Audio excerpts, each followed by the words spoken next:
Ipapakita ko sa inyo ang Canon Pilot 4x2 manual transmission. So ganyan po itsura niya.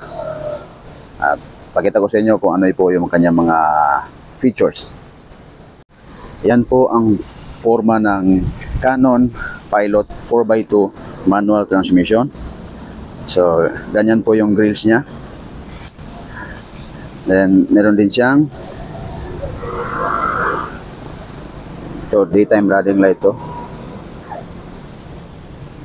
Tapos meron din siyang naka-projector type headlight. Yan. Yung kanyang fog light at saka park light, signal light, hindi siya naka LED type. Tapos meron siyang 180 degrees camera. Ibig sabihin sa may right side saka sa may rear side lang. Tapos yung kanyang kagandahan sa kanya, front at saka rear naka disc brake pareho. Then yung kanyang suspension naman naka double wishbone with 12 spring. Dito naman sa likod naka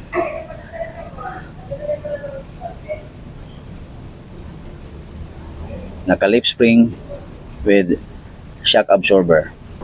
So makikita nyo malaki pa yung kanyang clearance, no, sa gulong tsaka sa tapalodo niya. So pwede nyo siyang lakihan, ano, hanggang 20 yung rib, kasi naka ano to ngayon naka 245 by 70 R17. Meron na rin siyang stepboard na may sticker na Canon. So optional nyo po yan, pwede nyo palagyan or hindi.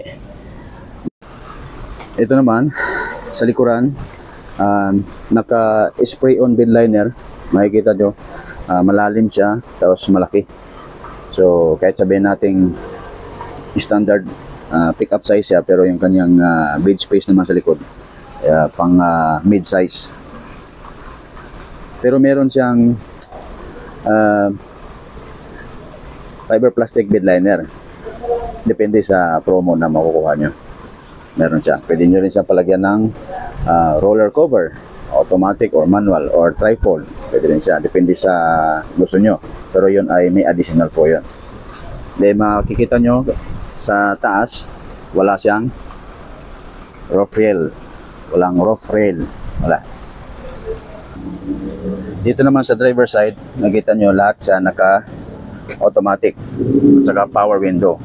Then may mga side pockets yan bawat pintuan. Tapos dito sa may driver side niya naka 6-way power adjustment. Then yung kanyang leather type naka ISOFIX. Tapos meron na rin siyang cruise control. So hindi ito adaptive cruise control, ano lang siya, cruise control. Then ito naman, ito ang tinatawag na side view camera. Once na liliko kayo pa kanan, kung gusto niyo makita yung gutter, kung halimbawa kung hindi niyo masyado tanaw doon sa side mirror, yan siya. Then meron na dito sa steering wheel yung kanya mga adjust ng volume, music, yan. Tapos dito naman, ito naman yung adjustment ng projector headlight, ano. Yan, depende sa layo ng ilaw na gusto nyo. Then naka auto fold na rin siya. So ang suggestion ko, dapat ilagay nyo lang sa auto fold para pag nilock nyo, malalaman nyo yung pick up nyo na nakalock. Kasi pagka hindi nyo na auto fold, minsan hindi nyo malalaman kung nakalock o hindi. Pero mayroon naman siyang signal light. Pag isa, yun, lock yun. Pagka hindi yun umilaw, ibig sabihin mayroong hindi nasara na pintuan. So meron din siyang lagay ng card. Lalim dito, pwede pang lagyan. So itong si Pilot 4x2 manual transmission, naka 6-speed ZF transmission tayo. Then dito meron lagay ng cellphone, pero hindi ito wireless. Then ito naman, kung gusto niyo makita yung smartphone display nyo dito sa touchscreen. Kaganda sa kanya, naka infotainment touchscreen na po siya. Tapos meron na siyang USB charge. Then meron na rin siyang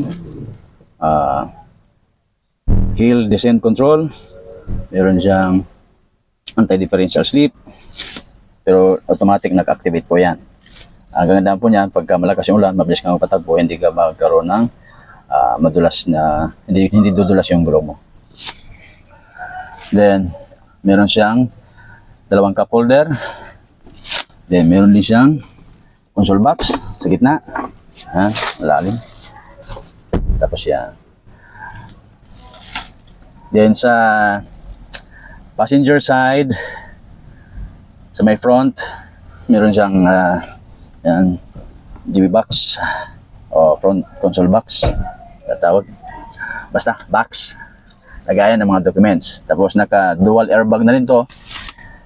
Then tapos sa rear passenger, wala siyang